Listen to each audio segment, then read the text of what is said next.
I call on government order. I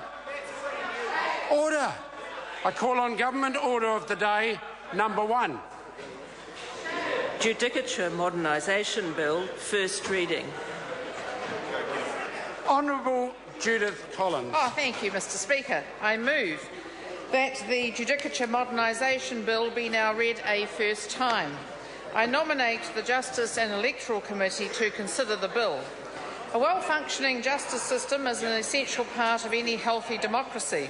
Society and technology are changing rapidly, and it's increasingly clear we now have a 20th century court system which should be modernised to deliver in the 21st century world. Order.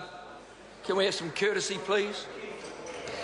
We live in an era when people can shop, bank and pay bills online, and it's about time we look at how routine court matters can be handled more efficiently to bring justice up to speed. This bill will help modernise our court system by increasing the transparency of court arrangements and streamlining processes and procedures. This will make the courts more efficient while maintaining public confidence in our justice system.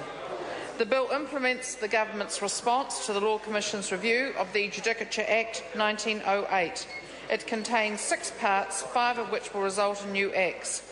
Part 1 repeals the Supreme Court Act of 2003 and Judicature Act 1908 and will replace it with a single Senior Courts Act.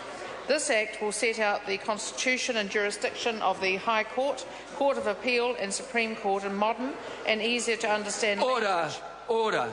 I shouldn't have to ask twice. Can I just say, with members leaving the chamber, please show some courtesy to the member who's trying to address the business of the House. It's good conduct and it's been considerate of others. Thank you.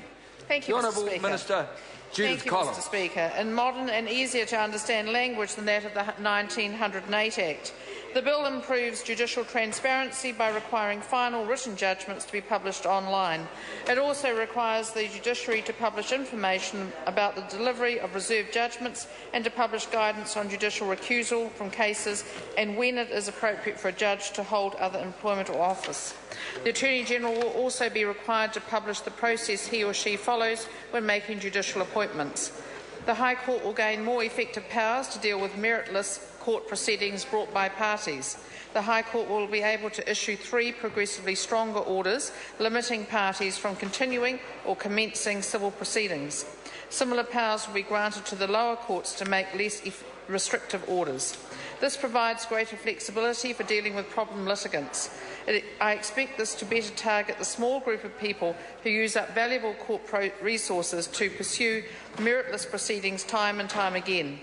The bill will allow for the establishment of a specialised judicial panel in the High Court for commercial matters. This will increase the responsiveness of the court system and its focus on court users. A panel judge may be allocated to hear a commercial case if either party wishes this to occur. Judicial independence will be maintained through judicial control of case allocation and judge assignment to the panel. Part 2 of the bill repeals and replaces the District Courts Act 1947. District Court will be constituted as a unified body, just like the High Court is, rather than as 59 separate courts as it is today. Having district courts as separate entities is outdated and reflects an age when towns were physically more difficult to travel between than they are today. We're also proposing to increase the monetary limit at which civil claims can be brought before the District Court from $200,000 to $350,000. This hasn't been updated since 1992 and will provide more choice for litigants as to whether the District or High Court is the most appropriate forum for their case. The bill amends provisions applying to the District Court so that they are more closely aligned with like arrangements in the senior and other courts, including, for example, appointment panels and age limits for acting judges and the various requirements on the judiciary to publish information and guidance. Part 3 of the bill enacts the Judicature Amendment Act 1972 as a standalone act, the Judicial Review Procedure Act. The new act will continue the existing process and procedure for judicial review applications, but expresses this in updated language. Part 4 introduces a single statutory scheme, the Interest on Money Claims Act, for the award of interest on financial claims before the court. I expect the scheme will provide greater certainty and fairness for court users.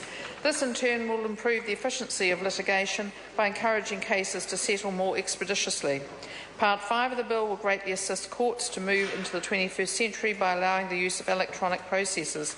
At the moment, many court activities, such as filing of documents, can only be legally performed using paper-based formats. Legislation hasn't anticipated more modern ways of working. This change will help remedy that deficiency. The last part of the bill makes amendments to a number of acts. It strengthens the presumption for the use of audiovisual links in court, so that remand prisoners are more likely to appear before a judge without all the upheaval of travelling to court. This will increase the uptake of AVL technology, promoting more efficient use of court and parties' resources. Finally, several small amendments are made to the Arbitration Act 1996. These extend which bodies can appoint an arbitrator when parties fail to agree on an arbitrator, and they recognise the use of emergency arbitration procedures to provide interim relief prior to the full arbitration. The Judicature Modernisation Bill is a culmination of a considerable amount of work. I acknowledge the Law Commission for its work reviewing the Judicature Act and associated legislation. I would also like to thank the Judiciary for their valuable input. I would also like to thank the Attorney-General and the Ministry of Justice staff who worked so hard on this. I look forward to the results of the Select Committee's examination of the bill. Mr Speaker, the changes to this bill will play an important part in improving the efficiency, accessibility and day-to-day functioning of New Zealand's courts, and I commend this bill to the House.